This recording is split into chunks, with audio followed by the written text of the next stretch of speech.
Dice el versículo 1, llamó Jacob a sus hijos. Esto sucede después de que Jacob ya bendijo a Efraín y a Manasés. Recuerdan, la semana pasada lo vimos, a los hijos de José, ¿sí? Y al terminar de bendecirlos a ellos, llama al resto de sus hijos y les dijo: júntense y les declararé lo que les ha de acontecer en los días venideros. Júntense y oigan, hijos de Jacob, escuchen a su padre Israel. Rubén, tú eres mi primogénito, mi fortaleza y el principio de mi vigor, principal en dignidad, principal en poder, impetuoso como las aguas, no serás el principal. Por cuanto subiste al lecho de tu padre, entonces te envileciste subiendo a mi estrado. Simeón y Leví son hermanos, armas de iniquidad sus armas. En su consejo no entre mi alma, ni mi espíritu se junte en su compañía, porque en su furor mataron hombres y en su temeridad descarretaron toros. Maldito su furor, porque fue fiero, y su ira que fue dura. Yo los apartaré en Jacob y los esparciré en Israel. Judá, te alabarán tus hermanos, tu mano en la cerviz de tus enemigos. Los hijos de tu padre se inclinarán a ti. Cachorro de león, Judá, de la presa subiste, hijo mío. Se encorvó, se echó como león, así como león viejo. ¿Quién lo despertará? No será quitado el cetro de Judá, ni el legislador de entre sus pies, hasta que venga Silo, y a él se congregarán los pueblos. Atando a la vid su pollino, y a la cepa el hijo de su asna, lavó en él en el vino su vestido, y en la sangre de uvas su manto. Sus ojos rojos de vino, y sus dientes blancos de leche. Zabulón, en puertos de mar habitará, será para puerto de naves, y su límite hasta Sidón. Issacar, asno fuerte, que se recuesta entre los apriscos, y vio que el descanso era bueno y que la tierra era deleitosa, y bajó su hombro para llevar y sirvió en tributo.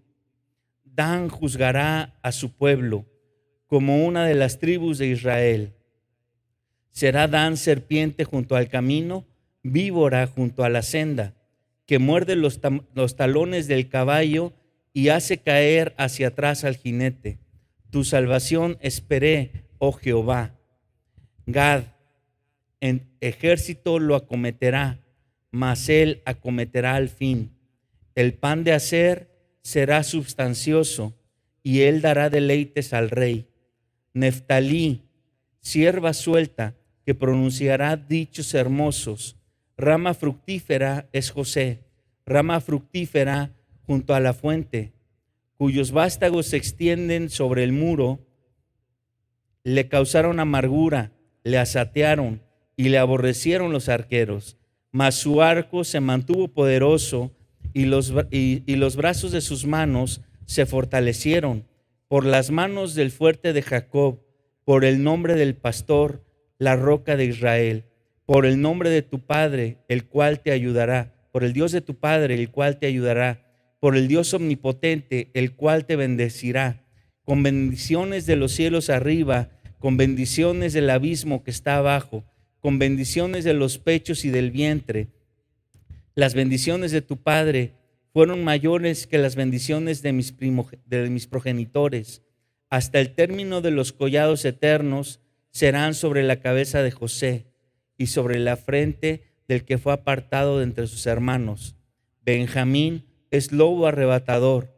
A la mañana comerá la presa y a la tarde repartirá despojos.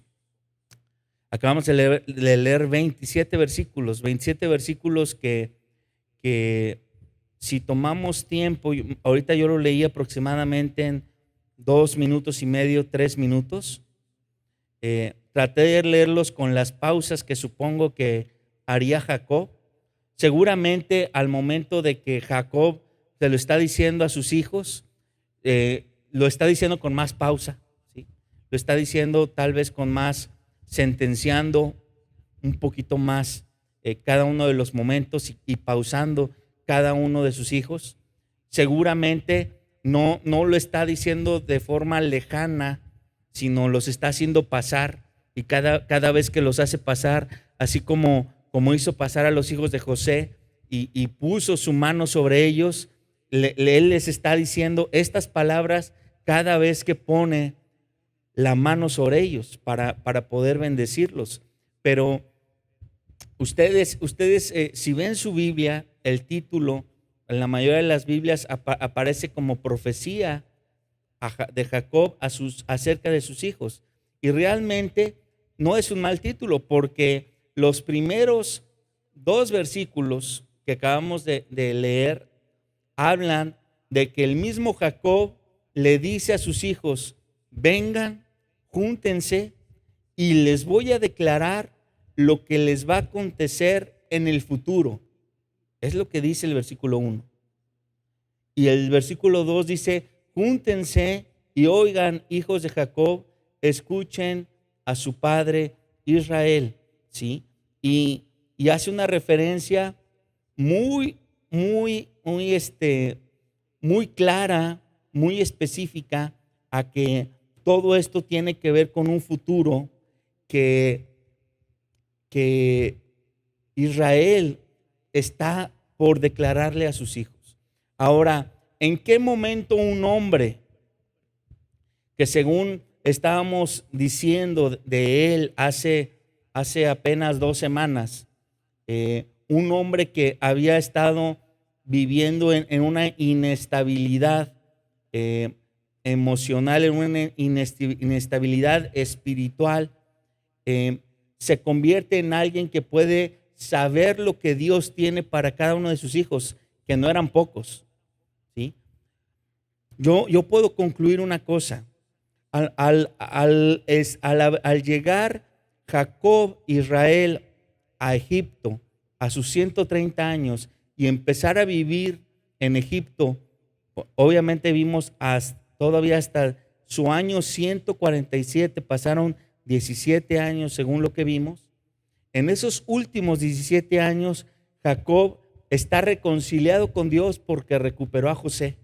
Está reconciliado con Dios porque todo lo que él había pensado que había perdido y que tal vez había sido la amargura de sus años anteriores, lo ha recuperado, ¿sí? Y no nada más lo ha recuperado, sino que se ha dado cuenta que Dios está haciendo algo con José que va a rebasar completamente la idea o el concepto que que Jacob tenía para su mismo hijo, ¿sí? Jacob seguramente tenía planes para ese hijo, como el hijo que tal vez más amaba, como el que lo iba a perpetuar y le iba a trascender después de su muerte. Pero la realidad es que Jacob se empieza a dar cuenta que todo lo que Dios ha hecho con José ha sido mucho más importante y mucho más relevante. Y entonces, en esos últimos años, yo puedo concluir que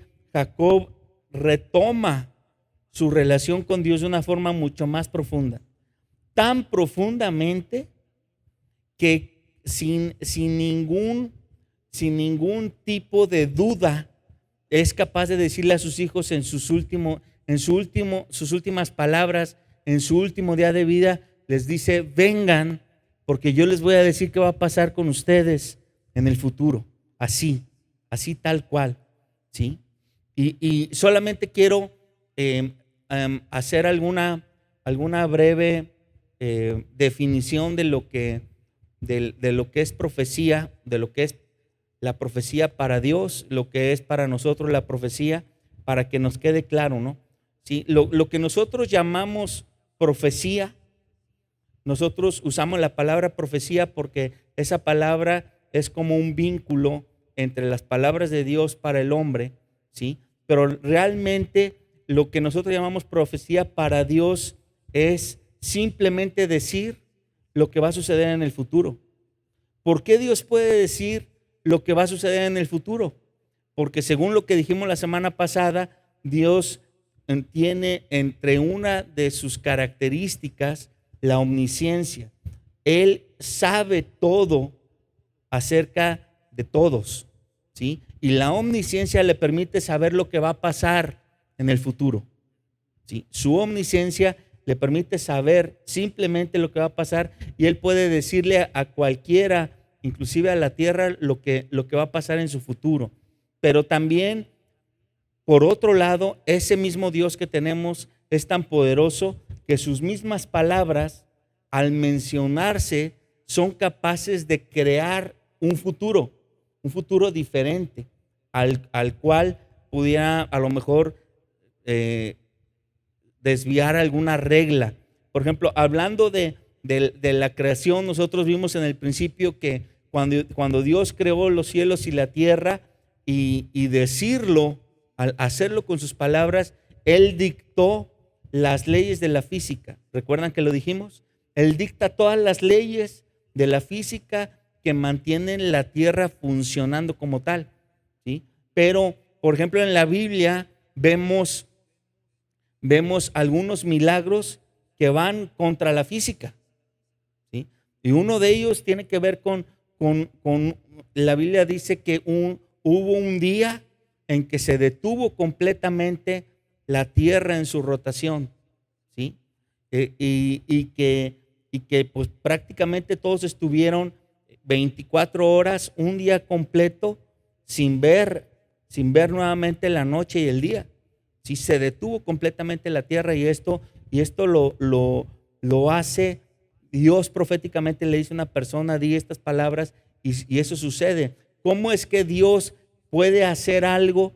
Este es un ejemplo de la segunda parte que estoy explicando. Dios puede dar una palabra que puede cambiar alguna regla de que Él ya había establecido, ¿sí? Y que puede provocar algo que para nosotros es un milagro, pero que es simplemente Dios interrumpiendo alguna regla que Él puso para hacer algo milagroso ante nuestros ojos. Y eso pues también cabe como una profecía. Dios es capaz de crear el futuro con sus palabras. Entonces, cuando el hombre interviene en las profecías de Dios, ya sea al recibirlas o al darlas, al darlas obviamente está siendo un intermediario entre lo que Dios quiere decirle al hombre, ¿sí?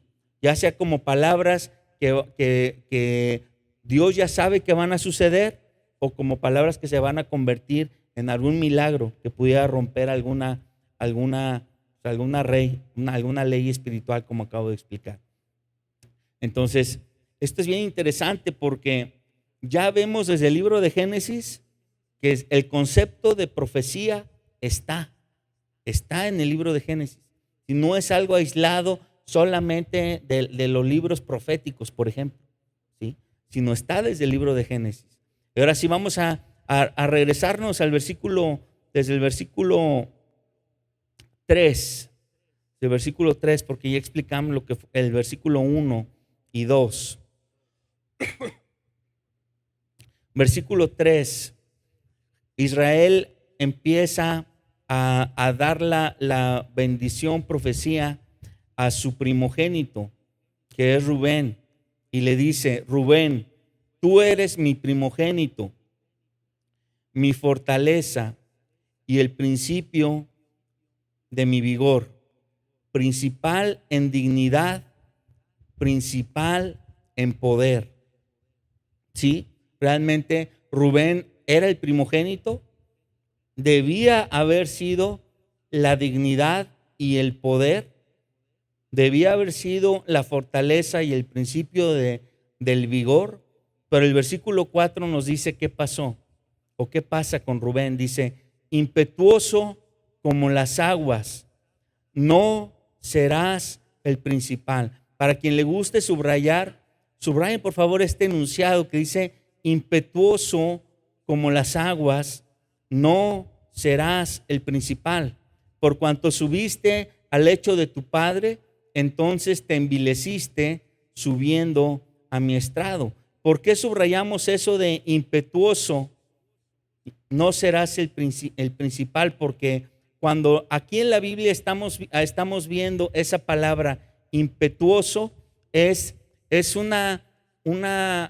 algo parecido, algo ¿sí? Símil al concepto que se usa con el mar, que es como cuando vemos el mar, un mar impetuoso, estamos viendo cómo las olas suben, cómo las olas bajan, cómo las olas arrebatan y arrasan con lo que pueda haber. O sea, puede haber una balsa, un barco grande, un barco pequeño, pero si el mar está actuando de forma impetuosa, va a arrasar, ¿sí?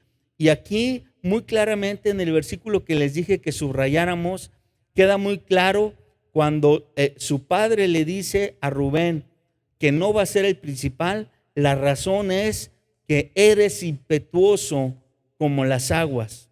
¿Y esto qué significa en términos prácticos o en términos cristianos? Rubén era un personaje que era gobernado por sus vísceras. Era un personaje que era gobernado por sus emociones. ¿Y saben qué pasa cuando a una persona visceral, emocional, se le da poder? Lo peor. Los peores tiranos que a ustedes se les puedan ocurrir han sido personas que han sido gobernadas por sus emociones con poder, con autoridad. Y entonces su padre le dice al primogénito: no serás el principal, no va a haber ningún tipo de poder, ningún tipo de primogenitura, ningún tipo de relevancia para ti. No, porque eres alguien que te dejas llevar por tus emociones. Y aquí tenemos que aprender algo, porque la realidad, hermanos, es que el que nosotros alguna vez hayamos hecho una confesión de fe, el que nosotros alguna vez hayamos entregado nuestra vida a Dios, no necesariamente nos hace ya ser controlados, ¿sí? La palabra de Dios dice en 2 de Timoteo: porque Dios no nos ha dado espíritu de cobardía, sino de poder, de amor y de dominio propio. ¿Y a quién se lo está diciendo? Se lo está diciendo Pablo a Timoteo. Timoteo se supone que ya era un pastor. Y le está diciendo a ese pastor: hey, contrólate. No, o sea, y Timoteo era, por decirlo así, como una especie de cristiano de cuna. Entonces, aún a esos personajes, la palabra de Dios está: contrólate. ¿Por qué? No te dejes llevar por tus emociones, ¿sí? La palabra de Dios nos dice que nosotros no somos como los que somos guiados por vista, sino ¿por qué? Por fe. Hay veces, hermanos, que nuestra carne nos engaña, nuestros sentimientos nos engañan, nuestro sentir nos engaña. Entonces, por eso, cuidado cuando decimos: yo siento de parte de Dios. Espérate, ¿quién te dijo que cuando Dios quiere guiarte para la derecha, te va a poner calientito? Cuando Dios te quiere llevar para la izquierda, te va a poner frío. Cuando Dios quiere que te vayas para el norte, te va a dar un toque. Cuando Dios quiere que te vayas para el sur, o sea, no es por sentimientos. No es por sentimientos. Yo puedo sentir algo, no puedo excluirme de mi cuerpo, por tanto no puedo excluirme de mis sentimientos ni de mis emociones, pero ante todo lo que yo sienta, yo siempre tengo que ir ante el trono de la gracia, primero para escudriñar por medio de la palabra de Dios si mis sentimientos están acorde a lo que la palabra de Dios dice. Y si no tengo algún tipo de respuesta de esa, pues buscar a Dios antes de tomar una decisión. No es por nuestros sentimientos. Rubén perdió la primogenitura por su inestabilidad, por ser inestable. Y su inestabilidad fue algo realmente fuerte. Su inestabilidad fue, imagínense, que le gustó la esposa de su papá y no se supo aguantar, no se supo contener y y se acostó con ella, con una de sus concubinas. O sea, se acostó con una de las concubinas que vino a ser madre de algunos de sus medios hermanos. Entonces fue un hecho bien deshonroso, no nada más para él, sino que su hecho deshonró a su mismo padre, deshonró a su madre, deshonró a la concubina, deshonró a sus medios hermanos. O sea, su pecado fue deshonra para toda la familia. ¿Sí? ¿Por qué? Por su inestabilidad emocional, por no saberse controlar. ¿Ok?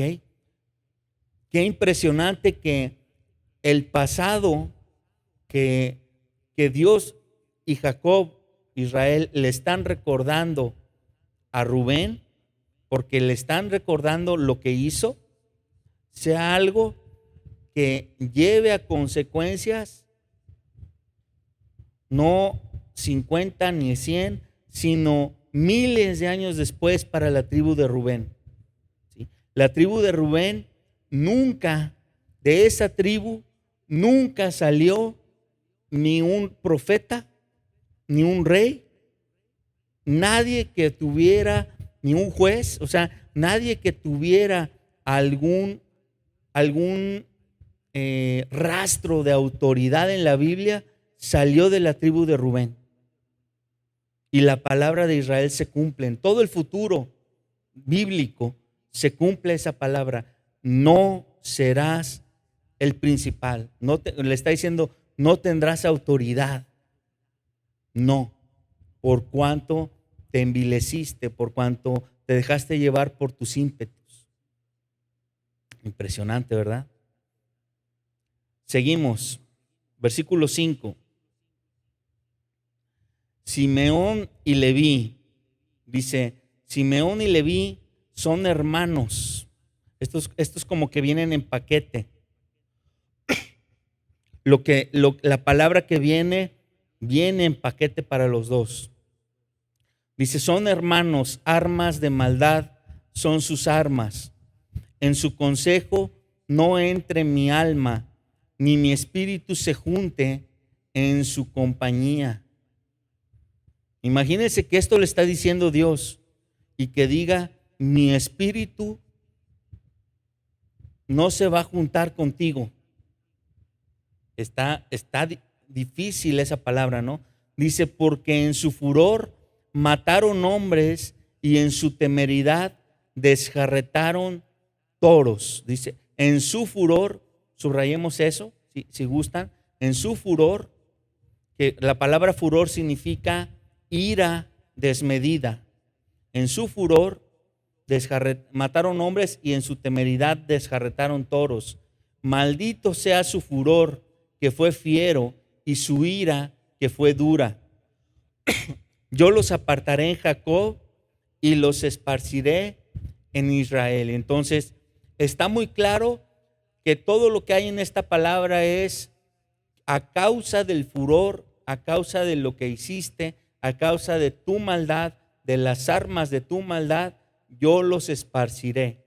Y entonces, literalmente, esta palabra, nuevamente igual que la anterior, Jacob está haciendo referencia al pasado de Simeón y Leví, que estos dos personajes, cuando vimos Génesis 34, vimos cómo la hermana de ellos había sido violada por Siquem, ¿sí? Y ellos se vengaron de él, y no solamente de él, sino que reaccionaron de una forma desmedida. Y la forma desmedida es, no nada más mataron a él, a su familia, a su papá, sino mataron a todos los hombres de la ciudad. ¿Sí? Estos dos se enfurecieron tanto y se dejaron llevar por su ira tan fuerte, tan desmedidamente, que organizaron un plan macabro, hicieron que el pueblo se circuncidara y luego al tercer día cuando los hombres no podían moverse, fueron sobre ellos y entre 2 hombres mataron a cientos de hombres, ¿sí? Y por esa grande maldad hay un juicio para ellos, ¿sí? Y el juicio lo acabamos de leer. Y esto nos enseña, pues, 2 cosas. Los pecados de nuestro pasado no necesariamente significa que estén vivos, porque Dios ya nos perdonó, pero lo que sí significan es que muchos de ellos tienen consecuencias que no podemos detener, ¿sí? Y vamos a tener que vivir con ellas muchas veces, ¿sí? Saber vivir con esas consecuencias, pero por otro lado también aprender que la ira no puede ser algo desenfrenado en nuestra vida, ¿sí? A veces la ira como que no sabemos a veces si identificarla, cómo identificarla en la Biblia. Porque en la Biblia hay un pasaje que dice en Efesios 4:26, dice, airaos pero no pequéis. Entonces como que el pasaje nos da a entender, oye, entonces sí me puedo airar, sí me puedo enojar, pero puedo enojarme sin pecar.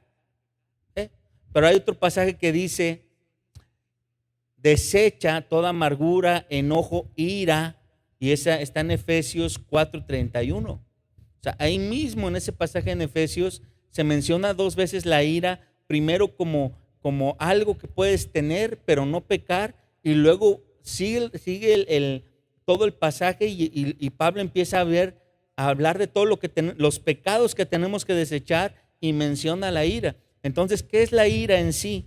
La ira, hermanos, cuando está empezando, puede empezar como una chispa. Como una chispa. Algunos de ustedes seguramente tienen en su cocina una de esas cocinas que ya nada más le haces así como que clic y da una chispa. Y tú ves esa chispa en la oscuridad y ves algo chiquitito. Pero ya con el gas, ¡pum! ¿Sí o no? ¿Qué pasa si tú dejaras todo el gas abierto? Ahí te quedaras media hora. Y luego le dieras tic a la chispita. ¡Pum! ¿Sí o no? ¿Cuál es la diferencia? La diferencia no es la chispa. La diferencia es la rienda suelta que le das a esa chispa, a ese sentir en tu vida.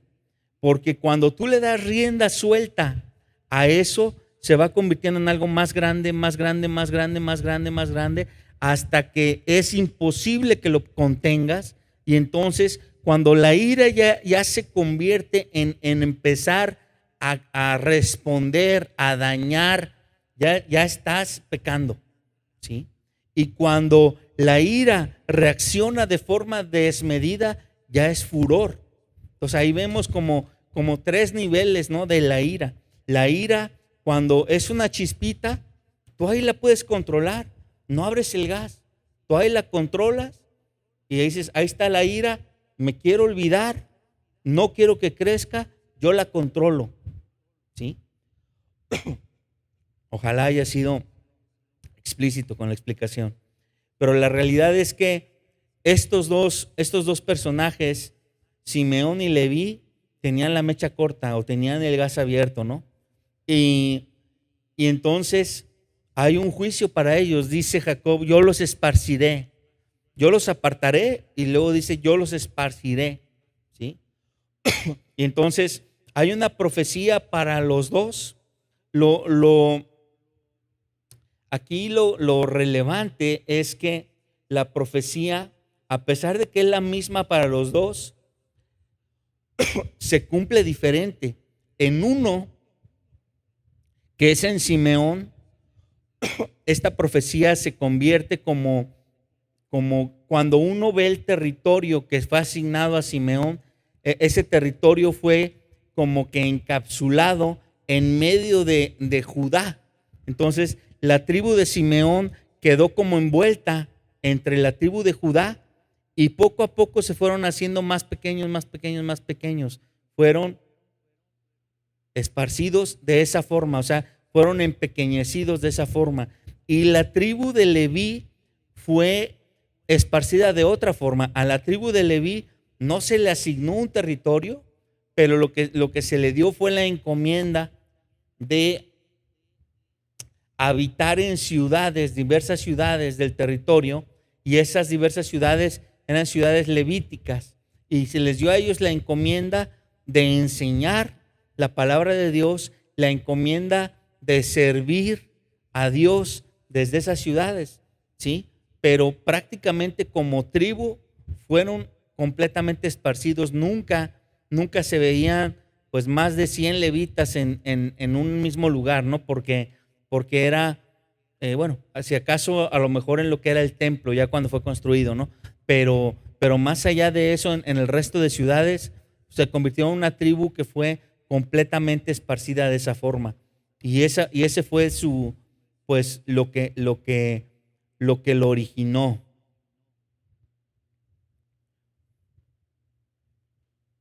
Versículo 8.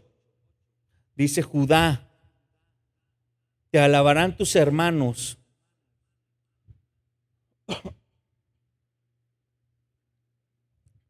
Tu mano en la cerviz de tus enemigos.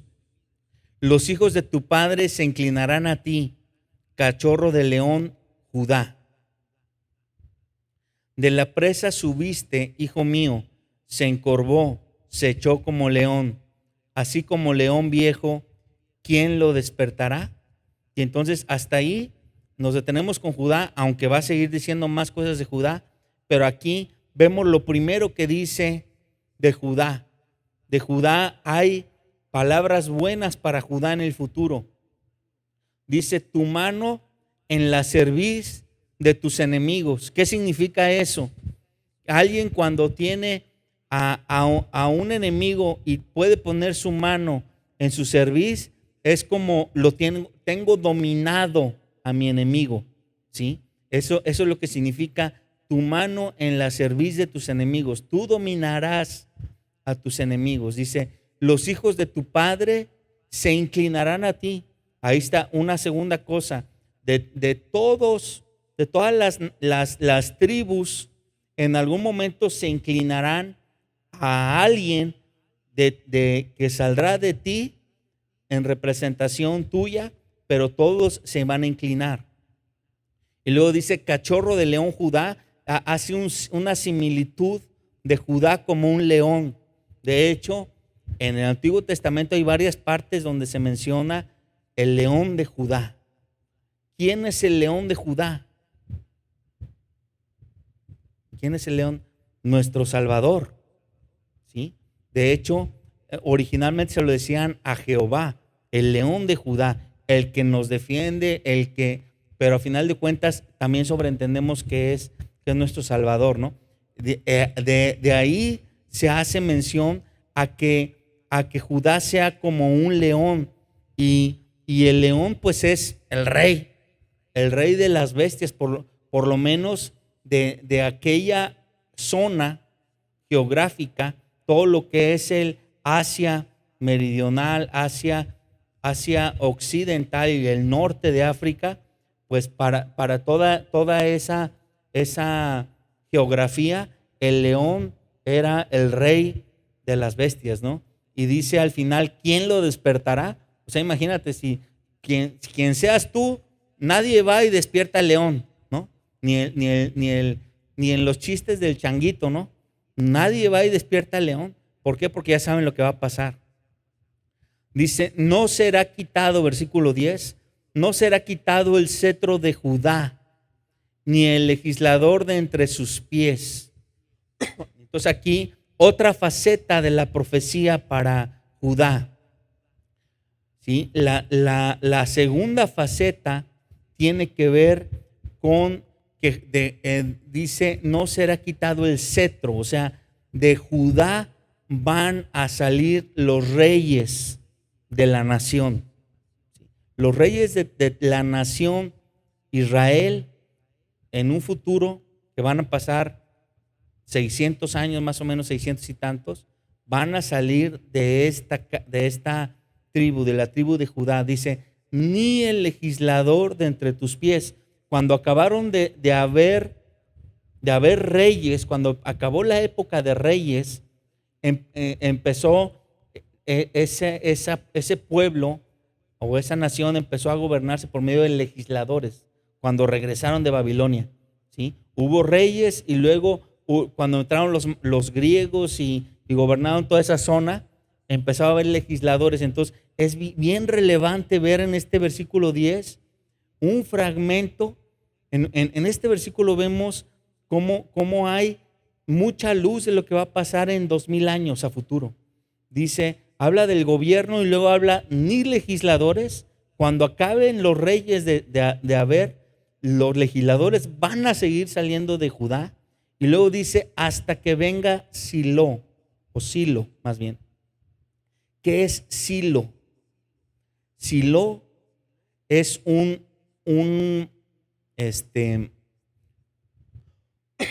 sinónimo de Mesías. De hecho, en el original griego, Silo significa hombre cuyo derecho es. Hombre cuyo derecho es, eso es Silo, ¿sí? Entonces, cuando alguien en aquella época mencionaba Silo, es el hombre cuyo derecho es restaurar, el hombre cuyo derecho es gobernar, el hombre cuyo derecho es volver a traer lo que perdió Adán. Todo eso significaba Silo, ¿sí? El hombre que iba a venir con el derecho de gobernar y de restaurar la tierra a como era en la antigüedad. Eso es Silo. Y después se convirtió en un significado de Mesías. Entonces es bien relevante que ya en este versículo 10 veamos todo lo que pasa con Judá, ¿sí? E inclusive que el Mesías va a venir de la casa de Judá, va a ser un descendiente de Judá. Dice, y a él se congregarán los pueblos. Por eso yo dije miles de años después, porque cuando venga Silo, a él se congregarán los pueblos. Hace referencia a que todos los demás naciones creerán en Silo, en el Mesías. Imagínense, qué profecía tan profunda para Judá, ¿no? Y tan larga, porque estamos viendo todavía el cumplimiento de que muchas de las naciones siguen creyendo en Jesús como el Mesías, a pesar de que los judíos no lo crean. Sigue hablando de Judá el versículo 11, dice, atando a la vid su pollino y a la cepa el hijo de su asna, lavó en el vino su vestido y en la sangre de uvas su manto, sus ojos rojos de vino y sus dientes blancos de la leche. Y estos últimos dos versículos de la profecía que da para Judá está hablando de la abundancia que habrá en las tierras de Judá. Abundancia en la cual habrá vino, ¿sí? Uvas, y en los que habrá suficiente alimento, dice, sus dientes blancos de leche. Y está hablando de la abundancia y de todo lo que va a poder gozar Judá. Es bien interesante ver que la profecía que se le da a Judá es a pesar de las maldades de Judá. O sea, no se le está dando a Judá una profecía buena por lo que Judá es, sino simplemente por gracia. Simplemente por gracia. O sea, no se escogió el mejor hijo de Jacob para que de ahí viniera el linaje del Mesías. Si eso hubiera sido el linaje de José, ¿sí o no? No hubiera sido de Judá. Pero esto nos habla mucho de cómo opera la gracia de Dios. La gracia de Dios no opera como nuestra mentalidad o como nuestras matemáticas. Nuestras matemáticas dirían, vamos a sumarle todos los pecados a este y a este y a este, y al final el que tenga menos pecados es el mejor de los tres. Eso diría nuestra lógica. Pero la lógica de Dios es, no importa cuántos tengan, yo escojo a este y lo escojo simplemente porque yo quiero escogerlo. a él. Simplemente por eso. La elección de Dios simplemente es por el designio de su voluntad, porque Él quiso. No hay otra explicación. No nos quebremos la cabeza. No hay otra explicación. Simplemente es porque Él así lo quiso. Versículo 13. Zabulón en puertos de mar habitará, será para puerto de naves, y su límite hasta Sidón. En el caso de Zabulón, después de leer varios versículos de profecía que son relacionados con Judá, vemos la profecía que le toca a Zabulón, y es una profecía muy, muy pequeña. Será puerto para naves, habitará en puertos de mar, dice, y llegará hasta Sidón. O sea, solamente está hablando una referencia del territorio que le va a tocar, que es un territorio costero, ¿sí? Pero cuando vemos la historia futura de Zabulón, vemos la importancia de esto. Zabulón se convirtió en la primer frontera occidental en recibir los primeros ataques, todos los ataques que venían de occidente, tratando de conquistar la tierra prometida, vendrían por el mar, ¿sí? Lo que en un futuro, después de que los persas y babilonios atacaron Jerusalén, los persas y los babilonios venían de este lado, hagan de cuenta, y de este lado pues estaba todo lo que es desierto. Pero cuando empezaron a florecer la cultura, el imperio griego y el imperio romano, esos imperios estaban de este lado en Europa y empezaron a atacar por lo que es los mares. La realidad es que la historia nos dice que ni Grecia ni Roma pudieron conquistar la tierra prometida a través de los mares. Nunca pudieron derrotar como que a la flota naval que estaba establecida en Israel, sino que la forma en que pudieron llegar, por ejemplo, los griegos a lo que es Israel, los griegos terminaron primero convirtiendo a Egipto como parte de su imperio, el norte de África, y luego por vía terrestre de Egipto subieron hasta Israel, pero no fue vía marítima, fue vía terrestre. Y los romanos terminaron haciendo lo mismo. Cuando no pudieron vía marítima, fueron por el norte de Asia, y luego también por la parte de Egipto, hasta que lograron conquistar a esos rudos judíos que estaban en esta zona portera. Entonces, aunque se dice poco de Zabulón, la historia nos habla muchas cosas buenas de Zabulón. Isaacar dice asno fuerte. Parece como insulto, ¿no?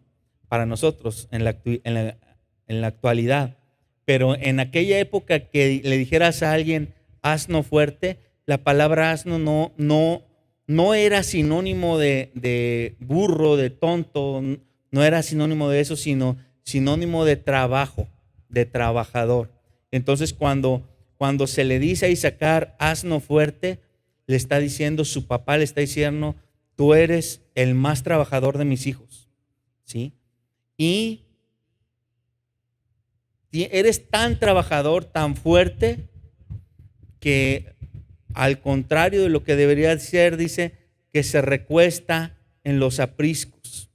Entonces, Isaacar tenía tanta forma de hacer bien su trabajo, que era el tipo de personaje que terminaba su trabajo y en lugar de seguir trabajando, se recostaba entre los apriscos a descansar, ¿sí?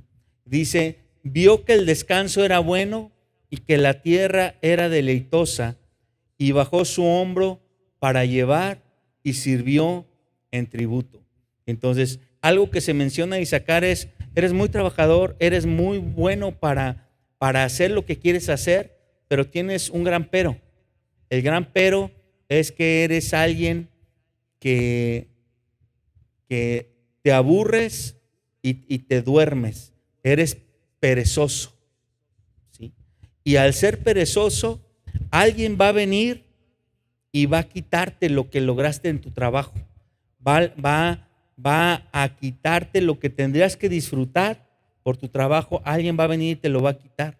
Entonces, a pesar de que tú puedes prosperar por tu propia mano, como eres perezoso, alguien va a venir y te va a convertir en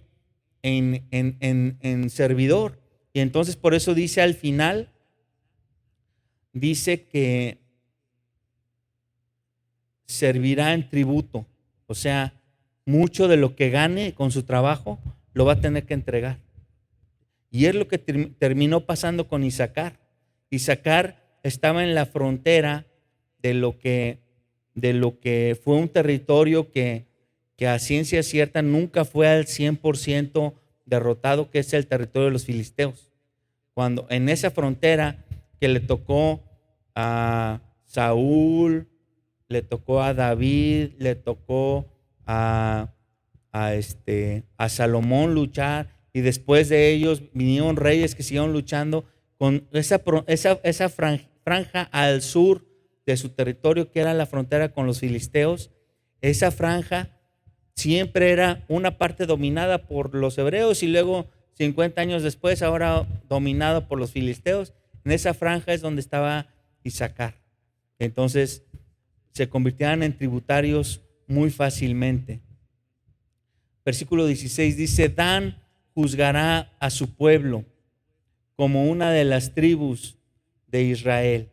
Y aquí es todo lo que dice de Dan, ¿sí? Pero esta pequeña referencia cuando dice Dan juzgará a su pueblo como una de las tribus de Israel, hace referencia a uno de los jueces más famosos, más reconocidos, no nada más por los hebreos, sino por nosotros.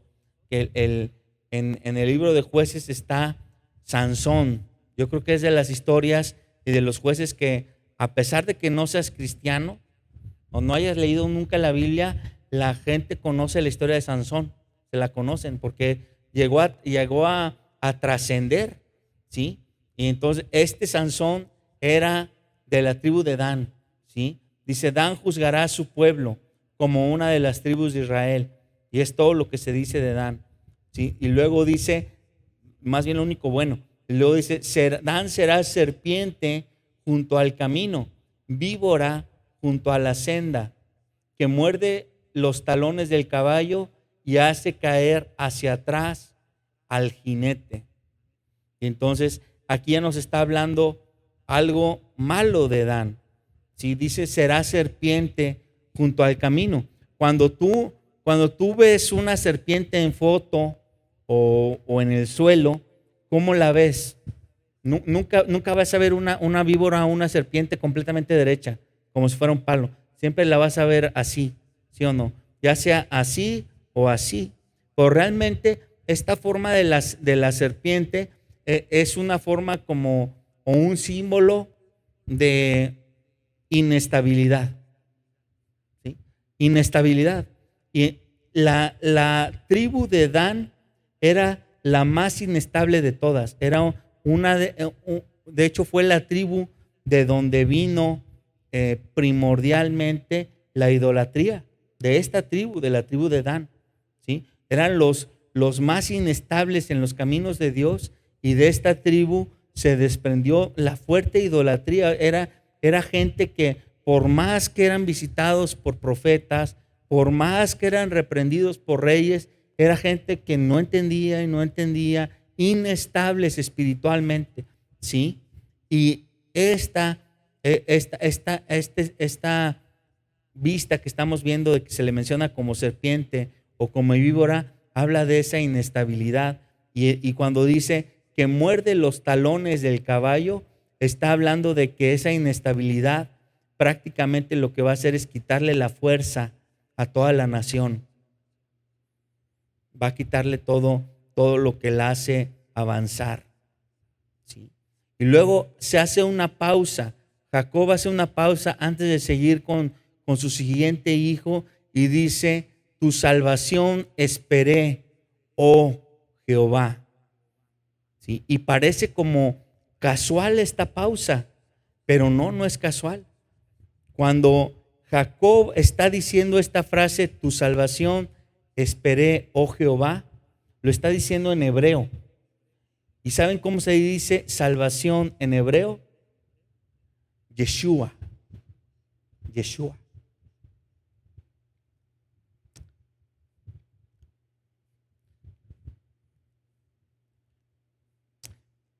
A mí me impresiona. Me impresiona que ahorita en este capítulo ya vimos 2 veces la mención del Mesías y de Yeshua como Salvador. Estamos hablando de que esto fue escrito 1700 años antes de que el Mesías viniera. 1700 años se está profetizando no nada más de qué tribu va a venir, no nada más que será el hombre que tome el poder, el control, que restaure todo lo que se perdió, sino se le menciona por nombre, Yeshua. Qué impresionante, porque esto, decirlo 1700 años antes,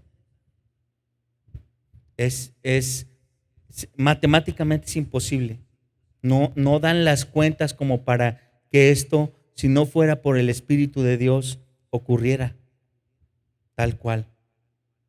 Yo creo, para dimensionar un poquito esto, debo decirles, por ejemplo, nosotros como mexicanos, nuestro país no tiene ni siquiera 500 años de existencia. Nuestro país como México tiene apenas 200 años y tantos. Y podemos decir que hace 500 años vinieron a conquistar, sí, pero no conquistaron a los mexicanos, conquistaron a los aztecas y a otros, pues, tribus o naciones o como lo queramos llamar, pero no eran mexicanos.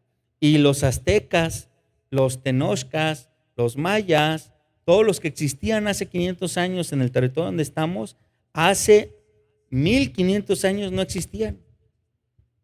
Entonces, hablar de 1700 años es hablar de que no, es incomprensible cómo se pueden unir 2 puntos con tanta fiabilidad y con tanta exactitud 1700 años pasados, ¿no? A mí esto me embota la mente y me comprueba que la palabra de Dios es eso, no es un libro más, sino que realmente es la palabra de Dios. Seguimos leyendo ahí.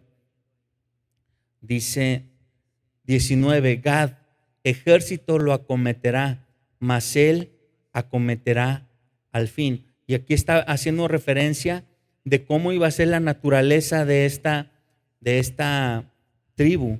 Esta tribu iba a ser una tribu guerrera, ¿sí? De hecho, esta fue la tribu que más soldados aportó en la época del mayor florecimiento de la nación, en la época de David, que fue la época gloriosa del pueblo de Israel. Gad fue la tribu que más soldados de excelencia aportó a eso. ¿Sí? Seguimos. Dice, el pan de Aser será sustancioso y él dará deleites al rey. Y aquí estamos hablando de la naturaleza de Aser, ¿sí? Dice, el pan de Aser será sustancioso. Está hablando de que esta tribu en el futuro se iba a convertir en una de las tribus que por naturaleza iba a ser agrícola, agrónoma. O sea, era una de las tribus donde, como por ejemplo para México, Sinaloa, ¿no? Una tribu donde fructifica todo, donde todo lo que se siembra se da, pero al mismo tiempo es la tribu de donde se sostiene la mayoría de la alimentación de la nación. Dice Neftalí, sierva suelta que pronunciará dichos hermosos. ¿Sí? Y cuando dice sierva suelta, que dará siervos hermosos, ya esta referencia ya está más para el Nuevo Testamento, porque el territorio de Neftalí durante mucho tiempo en que las tribus tomaron sus posesiones. Neftalí fue una de las tribus que no tomó al 100% su posesión, y que al no tomar al 100% su posesión se quedó como en el limbo por muchos años, y ya hasta pasados un poco más de 1000 años, los descendientes que regresaron de lo que fue la guerra con Nabucodonosor. 70 años después, los descendientes de Neftalí, cuando llegan, toman posesión de lo que era alrededor del mar de Galilea, que es prácticamente donde sucedió el ministerio de Jesús. La mayoría del ministerio de Jesús sucedió en Capernaum y en algunas de las pequeñas ciudades que estaban en Neftalí, alrededor del mar de Galilea. Y entonces esta referencia que dice, da hermosos cervatillos, está haciendo referencia a que va a haber mucho alumbramiento en el futuro, de gente que creerá en alguien, y que pues hace referencia a los primeros creyentes que eran de esa zona, los primeros creyentes de Jesús.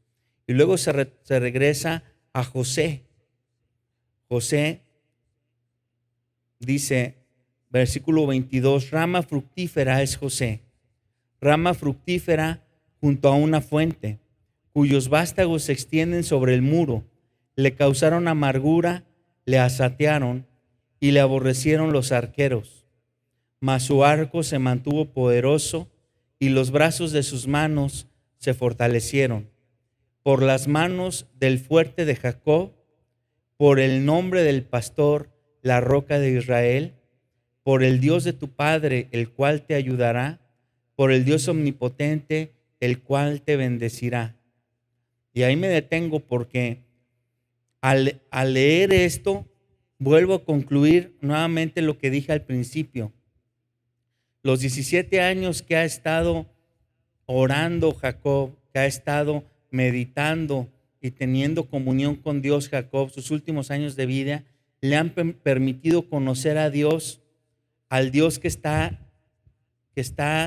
relatándonos en estos versículos. El fuerte de Jacob, dice el pastor, la roca de Israel, el Dios de tu padre. O sea, Jacob le está diciendo a José, mi Dios. O sea, él llegó a conocer a Dios como su Dios, ya no como el Dios de mi padre Isaac o el Dios de mi padre Abraham, sino dice el Dios de tu padre. O sea, ese es mi Dios. Dice, Él te ayudará por el Dios omnipotente. Entonces vemos muchas características de Dios, inclusive nombres de Dios mencionados en estos dos versículos, que nos hacen pensar y concluir que realmente Israel llegó en sus últimos años de vida a tener una espiritualidad muy profunda, una relación con Dios muy cercana, que le hizo conocerlo, y no nada más meditar de lo que le había pasado a él, sino meditar de la historia de toda su familia, meditar del futuro de toda su familia, e inclusive entender todo lo que había vivido José para poder convertirse en el salvador del pueblo, yéndose a Egipto. Dice, con bendiciones de los cielos de arriba, con bendiciones del abismo que está abajo, con bendiciones de los pechos y del vientre. Y esto suena como una exageración, ¿no? Cuando dice los cielos de arriba, pues no, pero cuando dice del abismo que está abajo, uno diría, caray, bendiciones del abismo. Pues sí, realmente estas dos oraciones, bendiciones de arriba, bendiciones de abajo, o del cielo o del abismo, está diciéndole prácticamente a José, en pocas palabras, de todas partes te van a llover bendiciones. De todas partes, no vas a saber ni de dónde, ¿sí? Te están llegando bendiciones. Y dice, de los pechos y del vientre, o sea, de todo aquel que nazca tendrá las mismas bendiciones. Las bendiciones de tu padre fueron mayores que las bendiciones de mis progenitores. Hasta el término de los collados eternos serán sobre la cabeza de José y sobre la frente del que fue apartado de entre sus hermanos. Y entonces, wow, aquí podemos ver cómo José está haciendo, no nada más al ver todos estos versículos, vemos como que una fotografía o una síntesis de todo lo que le tocó sufrir a José. O sea, que él dice al principio, le causaron amargura, lo asatearon, lo aborrecieron, ¿sí? Pero ¿quién lo mantuvo? Lo mantuvo Dios, el fuerte de Jacob, la roca de Israel. Él fue el que lo mantuvo y tuvo todas las bendiciones porque es rama fructífera.